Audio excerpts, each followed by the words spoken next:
Morning everyone. No firewood today. If you watched my video yesterday, you know that the clutch is giving me issues with the old dump truck. And here it is. So today we're going to start taking it apart. I have parts coming for it. Today is Saturday the 11th of July. I don't have the parts yet. They'll be here Monday. But I might better get it taken apart and see if I need anything else. And then if I have time, we're going to get into looking at the brakes and servicing it and greasing everything, get it ready for its state inspection. So I'm going to try to take video of what I can, and we're doing this right behind my house. And mainly because that's where my tools are, although my father shopped about a half mile up the road. But I'm going to try to do it here. I think I have here what I need to do it, so we'll see how it goes and take you along for the ride.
Looks like the pinion seal may be seeping just a little.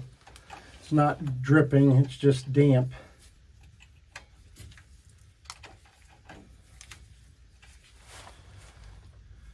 I'll probably let that go for now.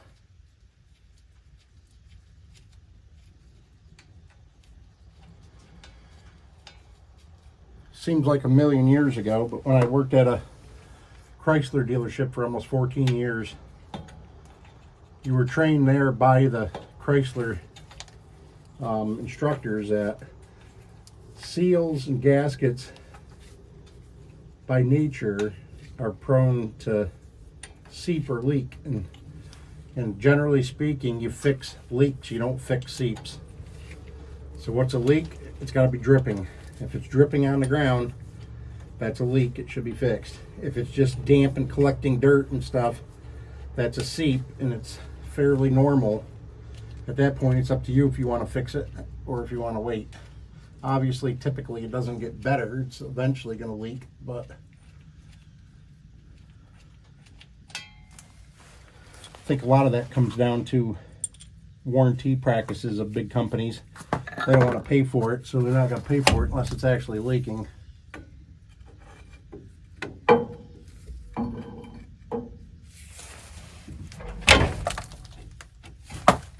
That's what you don't really want to happen. Your caps to fall off, but nothing fell out of it, so we're okay. So I turned it, so I will mark which cap goes where. It doesn't necessarily really matter. In this particular case, it's not like phasing the drive shaft.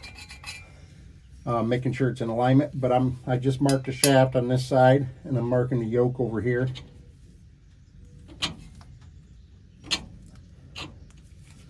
So I know which way it went in case something gets turned. There's a slip yoke on the other end. I don't know if it's going to come out. There's some of them had a retainer.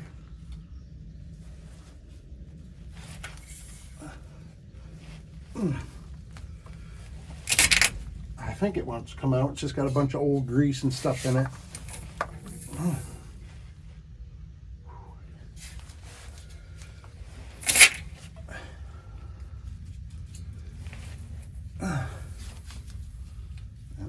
Don't come out.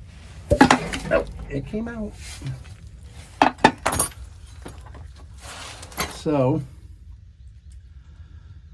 now it will be important when we put this back together, which I had marked the other end already, but you gotta make sure it's phased correctly. So here's my cap. I didn't lose any of the bearings.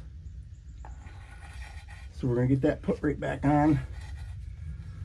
And then I have some electrical tape here.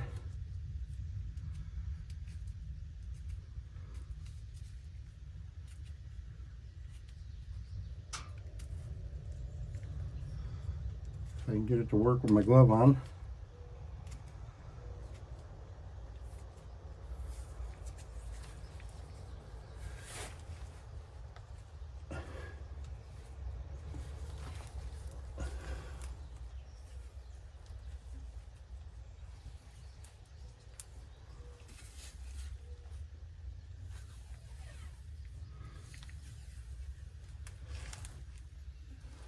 I'm just giving it a few wraps around the drive shaft and around the caps, just to, so if it gets bumped around a little bit, the caps don't fall off.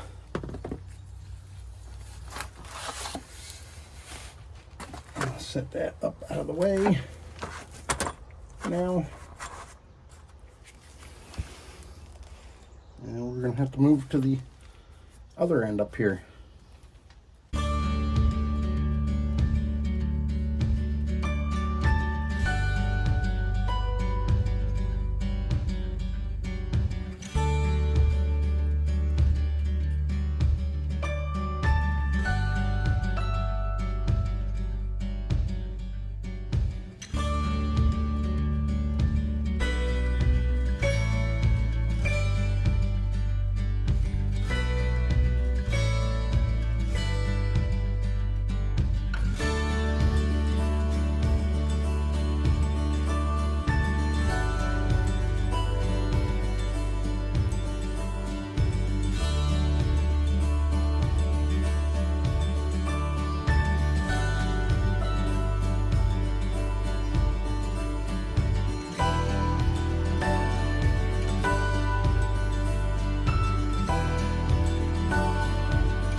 Looks like that wasn't too bad.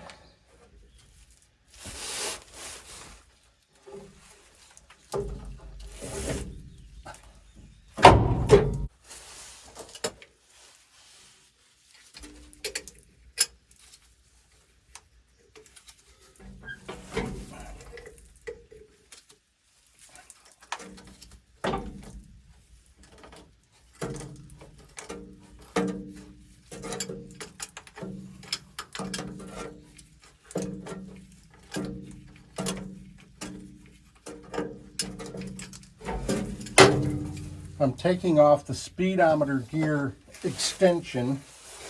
It's like a 90 degrees little gearbox for the speedometer. Just because it sticks out so far, I think it might hit the exhaust when I drop the transmission. So I'm trying to avoid any issues.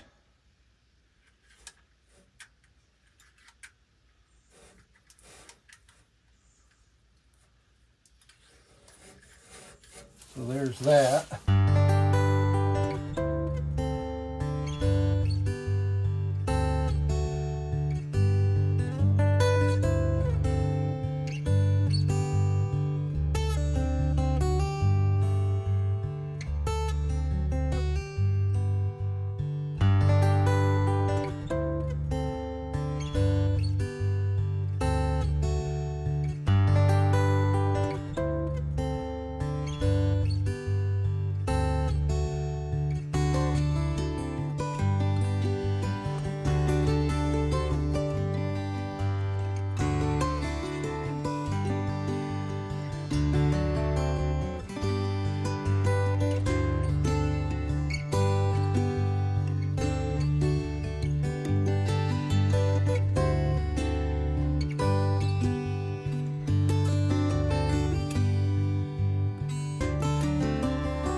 Well, the other thing I'm going to do is try to relocate this PTO cable to this side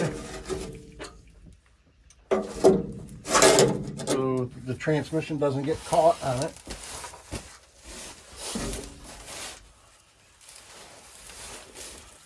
And that should be just about everything underneath here.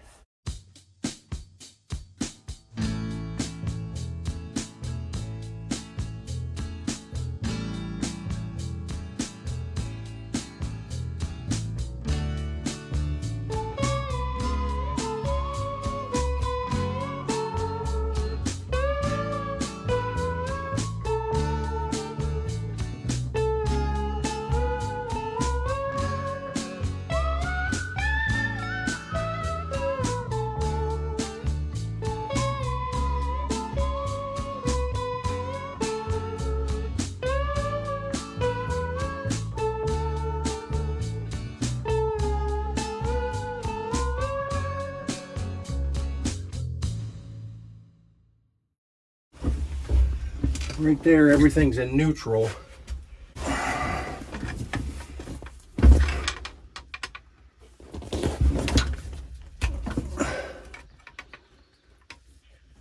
I'm just trying to get it to go into a gear.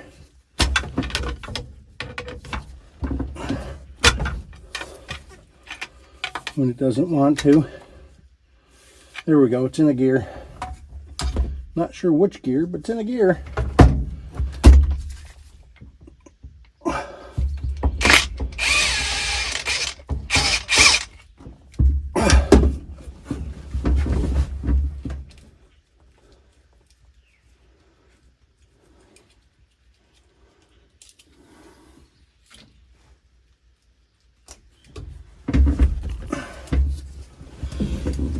That's your backup light switch.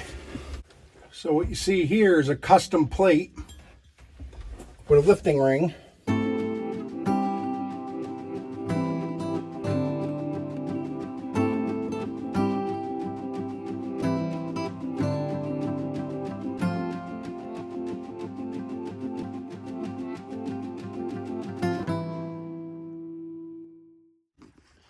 So I don't know if you can see my rigging very good, but I've got rough sawn blocking there and here, a piece of 2.5 by 2.5 steel going across with a piece of 3-inch square tubing slid over it with lifting rings, and down on the transmission a plate with a lifting ring.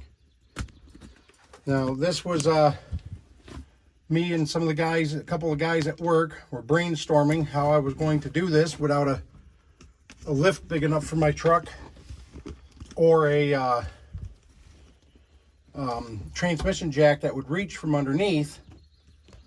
And the safest way we could think of, or that we could come up with, is right here. So hopefully you can see that from there. All the bolts are out of the transmission. I'm gonna take a pry bar and gently try to pry it back, and we're gonna see if this rig works. The only thing I'm unsure of is I can only bring the wood back to the seat. I might have to put it like a deck board over the top, on the top of these bunks, to extend it over the seat if I have to slide it back farther to get it out. But I'm hoping this is going to be enough right here. We're going to find out momentarily.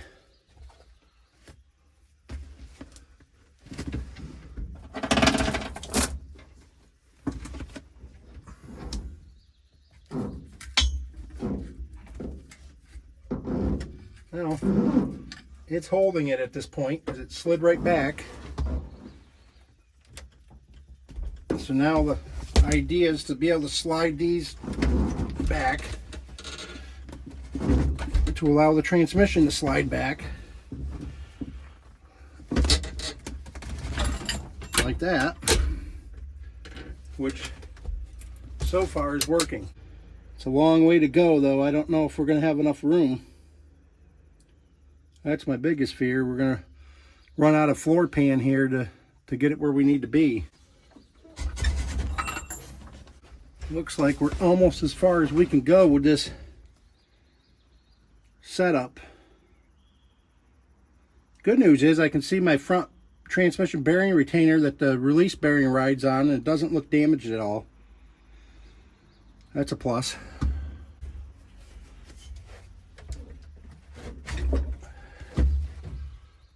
You know, we're almost out of room here. The hole in the floor pan doesn't go back far enough. I do not really want to have to make that bigger, because then I would have to weld it up and fix it. I really don't want to have to do all that, but at this point you're kind of committed.